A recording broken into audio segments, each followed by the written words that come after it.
యోగా అనేది natural therapy అని Cheepurupalli MLA Kimidi Kala Venkatrao అన్నారు. చీపురుపల్లి తెలుగుదేశం పార్టీ కార్యాలయంలో విలేకరుల సమావేశాన్ని ఏర్పాటు చేసిన ఆయన ఈ నెల 21న జరిగే యోగాంధ్ర కార్యక్రమానికి ఆసక్తి ఉన్నవారంతా హాజరవ్వాలని కోరారు.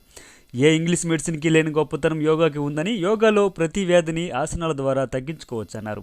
అందుకే ఇప్పుడు యోగాని ప్రపంచవ్యాప్తంగా ఆచరిస్తున్నారని తెలిపారు.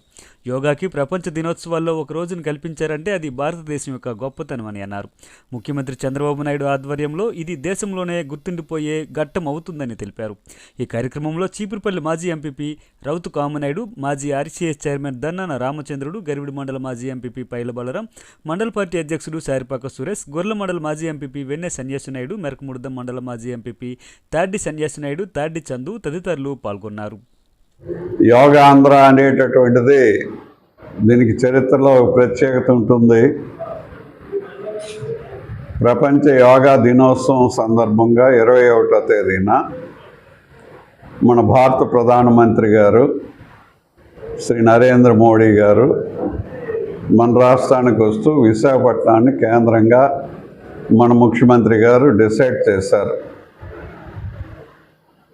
ఈ యోగాంధ్ర అనేటటువంటిది మొత్తం 600 పైచిలకు మండలాల్లో కూడా ప్రతి సచివాలయంలో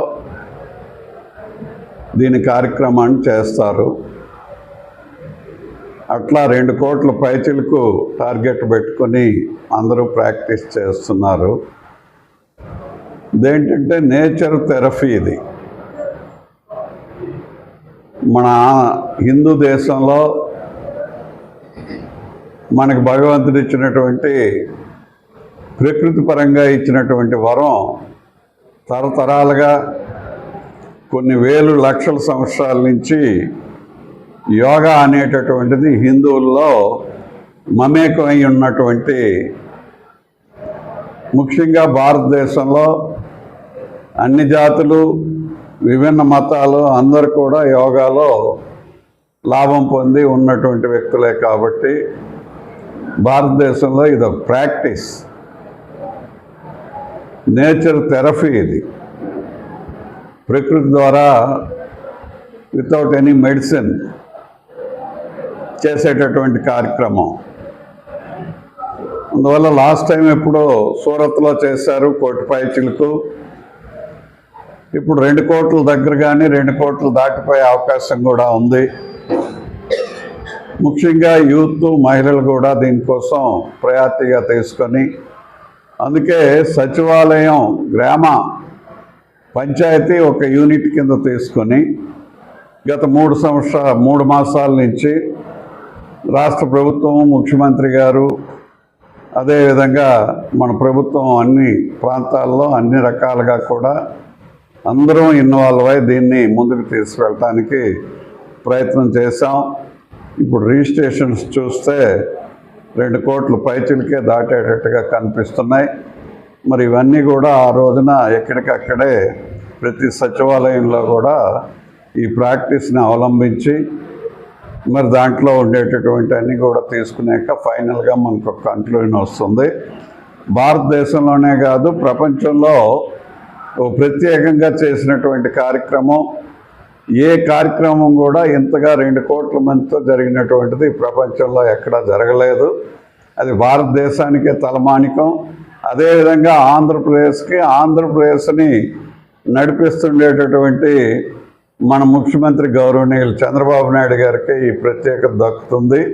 మన ఆరోగ్యానికి మనం ఒక మంచి అలవాటుని అలవర్చుకోవడానికి కావలసినటువంటి సమయం ఇది. ప్రకృతిలోనే అది వైద్యం కింద మారినటువంటి పనిముట్టు ఏదైనా ఉందంటే అది యోగా ఒక్కటే. కాబట్టి మన జీవితంలో దీన్ని దైనందిన కార్యక్రమంలో మనందరం, పొలిటీషియన్స్, గ్రామ పెద్దలు, అన్ని మతాల వారు, అన్ని కేటగిరీల వారు, ఉద్యోగులు, రైతులు అందరూ కూడా నేర్చుకోవాల్సినటువంటి అవసరం ఉంది.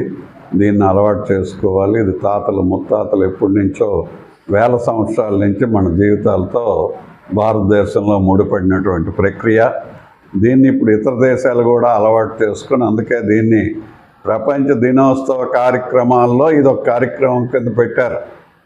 మన దేశంలో పుట్టినటువంటి యోగాని అక్కడ థెరపీగా దీన్ని ఉపయోగించడం వల్ల అక్కడ చూసినటువంటి ఫారినర్స్, విదేశస్తులు కూడా ఇది మంచి కార్యక్రమం అని చెప్పి ప్రపంచ యోగా దినోత్సవం కింద రేపు 21వ తేదీని పెట్టారు. ఏ ఇంగ్లీషు దీంట్లో కూడా ఆరోగ్యం గురించి చెప్పినటువంటిది లేదు. ఒక భారతదేశంలో తీసుకున్నటువంటి ఈ యోగాకి మాత్రమే ప్రపంచం మొత్తం మీద యోగా డే కింద ప్రపంచ యోగా దినోత్సవం అని పేరు పెట్టినటువంటిది ఈ యోగా సిస్టమ్ ఒకటే. కాబట్టి మన భారతదేశంలో అలాంటి చరిత్ర మనకుంది. మన దేశంలో పుట్టి పెరిగి ఇప్పుడు ప్రపంచం అంతా వ్యాపిస్తుండేటటువంటి యోగాని మనం కూడా మన పిల్లలకి, మన రాబోయే తరాలకి అలవాటు చేయడానికి మీరు, మేము అన్ని విధాలుగా అన్ని వర్గాల ప్రజలు కూడా దీన్ని ప్రజల్లోకి తీసుకువెళ్ళి 21వ తేదీన పూర్తిగా దీన్ని జయప్రదం చేయాలి అని చెప్పి ప్రజలందరినీ మన చీపురుపల్లి నియోజకవర్గం ఎమ్మెల్యేగా